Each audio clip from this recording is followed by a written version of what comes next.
The US and China have begun talks to try to improve relations between the world's two largest economies. Bilateral trade is worth hundreds of billions of pounds a year, and China's huge spending power is critical to global financial stability. But the country is now experiencing some evidence of an economic downturn. In May, youth unemployment was almost 21%.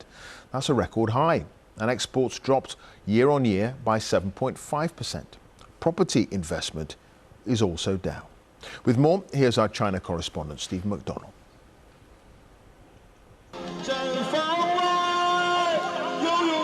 Street food scene in China would appear to show an economy rebounding strongly from the coronavirus. Experts say that's not the case. But rather, these consumers in the small city of Zihua are choosing a low-cost, tasty option at a time of pressure on household incomes. This place is great for ordinary people. Recently, it has been hard to make money, but it's still easy to spend it. After 3 years of COVID, the economy is only slowly recovering. University graduates are being especially hit by China's economic doldrums, with youth unemployment hovering at or above 20%. Yes, I'm worried. There's a lot of competition. It's hard to find a job. All my classmates feel the same pressure. Those who have jobs can be reluctant to spend big because they're nervous about their financial security. You can see why if you travel just a bit further east, to the outskirts of a much larger city, Qingdao, where a property explosion hasn't matched real demand from buyers or renters. This woman bought a flat here a couple of years ago, but her estate remains largely empty and its value has collapsed.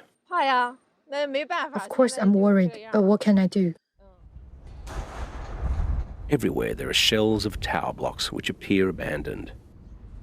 This problem with real estate supply and demand isn't limited to this area. It isn't even limited to this city. You can drive out of here for hours and you'll find clusters of towers with unoccupied or unfinished apartments, many where work has stopped altogether. And consider that the same thing is happening in province after province right across the country. In Qingdao, restrictions on the number of flats a person can buy have been eased in an attempt to stimulate the market.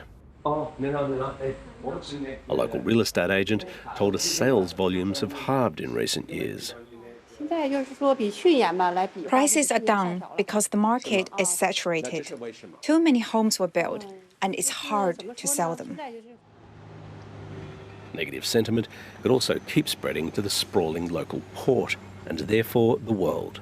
Reduced manufacturing and weak international demand means less stuff being exported, and slower consumption here means less imports of other countries' products.